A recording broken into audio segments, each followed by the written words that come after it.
Good morning everyone. तो चलिए, मुख्य चिकित्सा स्वास्थ्य अधिकारी जिला गरियाबंद में भी जो है वो स्वास्थ्य विभाग में भर्ती निकल चुकी है।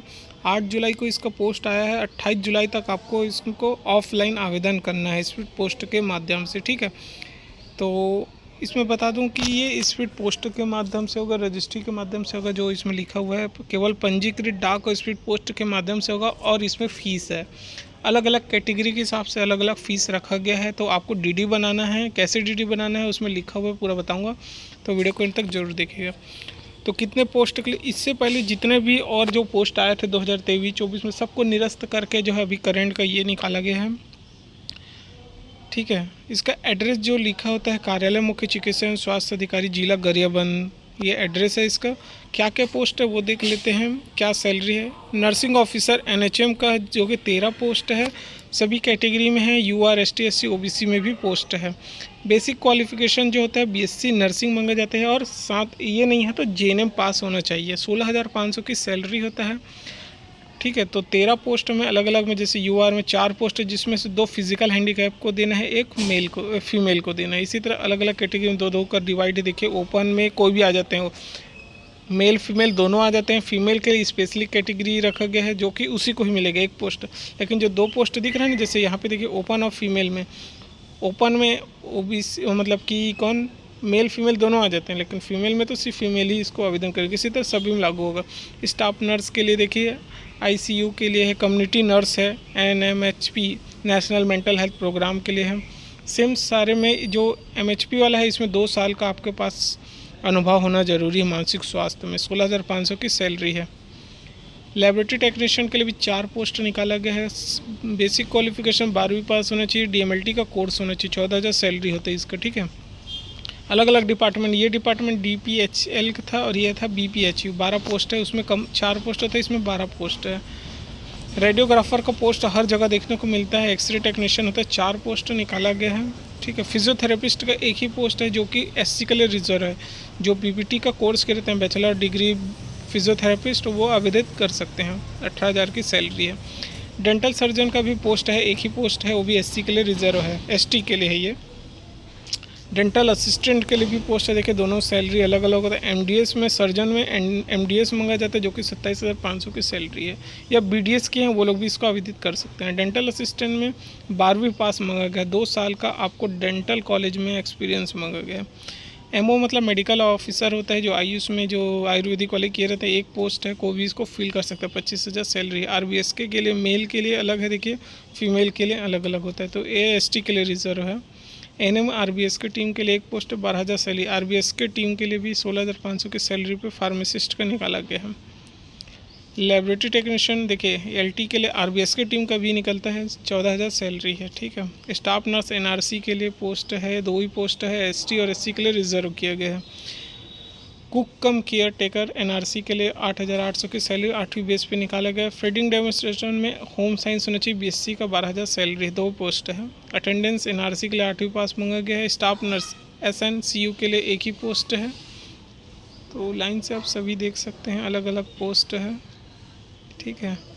यहाँ पे देखिए LT laboratory technician blood bank के लिए भी एक ही पोस्ट में 14,000 सैलरी। इसमें बहुत सारे अलग अलग क्वालिफिकेशन देखिए, एमआईटी का कोर्स मांगा गया है, अलग अलग रहता है। ये सब होगा तभी आप इसको आवेदित कर सकते हैं। ब्लड बैंक काउंसलर के लिए एक पोस्ट है, 12,000 सैलरी। बट इसमें कौन कौन आवेदित कर सकते हैं, post graduation social science, social worker, ये सभी जो है इसको आवेदित कर सकते हैं। बट इसमें 2 साल का मिनिमम एक्सपीरियंस मांगा गया है, यहाँ पे देख सकते हैं। 2 ईयर का इसी फील्ड में एक्सपीरियंस होना चाहिए, तभी इसको आवेदित कर पाएंगे। अटेंडेंट का भी पोस्ट है, 12वीं बेस पे है। अलग अलग डिपार्टमेंट होता है ये, ठीक है। देखिए सीएचओ का भी 37 पोस्ट सीएचओ का, कम्युनिटी हेल्थ ऑफिसर। इसमें 16,500 की सैलरी विद 15,000 इंसेंटिव बनता है।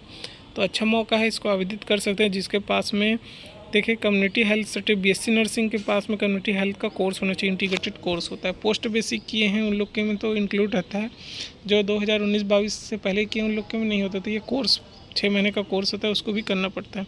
अकाउंटेंट का कोर्स देखिए पोस्ट निकला, बहुत अच्छा मौका है। गरियाबंद में जो बीकॉम किए हैं उन लोग के लिए 2 अलग अलग देखिए, अकाउंटेंट जो कि जिला में बैठाएगा, और ब्लॉक अकाउंट मैनेजर जो होता है ये PSC में बैठता है, कम्युनिटी हेल्थ सेंटर में, ठीक है। तो अच्छा सैलरी 18,000 21,000 की सैलरी है। सेक्रेटरियल असिस्टेंट का एक ही पोस्ट है, 12वीं बेस पे 13,650 की सैलरी। जूनियर सेक्रेटरियल पे 4 पोस्ट है। MPW का भी पोस्ट है, ठीक है। और स्टाफ नर्स STI है, ये HIV डिपार्टमेंट का था। इसको आवेदित करने के लिए आपके पास एक्सपीरियंस होना ज़रूरी है, 1 साल का इसी फील्ड में। 21,000 की सैलरी होता है। LTI, ठीक है, इसमें भी अच्छा है सैलरी। तो टोटल 113 पोस्ट के लिए आवेदित निकाला गया है। आप इसको देख लीजिए कैसे कैसे होगा। मैं इसमें जो मेन चीज़ है ये बता देता हूँ। यहाँ पे देखिए, DD बनाना है आपको 25,000 के नीचे की सैलरी पे। जो अनुसूचित जाति या जितने भी महिलाएं जो आवेदित करेंगे उसको सिर्फ 100 रुपये का बनाना है, 25,000 के कम सैलरी पे। 25,000 का अगर ऊपर सैलरी है तो 200 का DD बनाना है। अब जो अन्य पिछड़ा वर्ग के सामान्य वर्ग के अभ्यर्थी हैं, सिर्फ मेल, जितने भी महिला है वो सब उसमें आ जाएंगे। OBC और जनरल वाले जो मेल हैं, 25 के कम में 200, 25 के ऊपर में 300 का से बनाना है। यहाँ पे थोड़ा अजीब बनाया गया है, जब अनुरक्षित संवर्ग नीचे लिखा हुआ है और वो ऊपर में सामान्य अभ्यर्थी भी लिखा है, थोड़ा अलग ही बनाया गया है। तो OBC के लिए 200 है, अनुरक्षित वर्ग जो टोटली वो करेगा उसके लिए। अच्छा, जो अन्य पिछड़ा वर्ग सामान्य अभ्यर्थी वो हो जाते हैं, जैसे OBC में हमारे में क्या आता है कि creamy layer non creamy layer होता है, इसलिए सामान्य अभ्यर्थी लिखा गया है उसको, ठीक है। अनुरक्षित तो जनरल में आ जाता है जिसको सर्टिफिकेट ही नहीं रहता है, ठीक है। अभी इसमें DD की मूल प्रति आवेदन के साथ संलग्न करना जरूरी है, फोटोकॉपी नहीं चलेगा। अगर एक से अधिक आवेदन करते हैं तो सभी के लिए अलग अलग आपको DD संलग्न करना जरूरी है। मिनिमम 18 साल होना चाहिए, अधिकतम 70 साल से ज़्यादा नहीं होना चाहिए। आपके पास ये सारा सर्टिफिकेट लाइन से होना चाहिए, 10वीं 12वीं कॉलेज डिग्री, जितने भी पंजीयन हैं, निवास, जाति प्रमाण, सारा चीज़ है। अगर आपका गवर्नमेंट का फील्ड का एक्सपीरियंस है तो एक्सपीरियंस काउंट होगा। पर ईयर का NHM है तो 3 नंबर, नहीं तो ऐसे 2 नंबर मिलते हैं।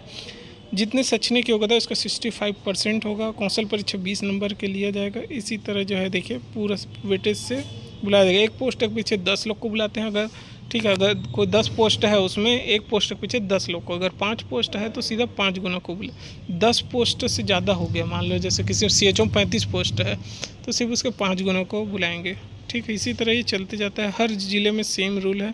इसका ये फॉर्मेट दिया है, आप इस फॉर्मेट को डाउनलोड कर लीजिए। कोई भी डाउट आए तो बिल्कुल कमेंट करके ज़रूर पूछिएगा। ओके।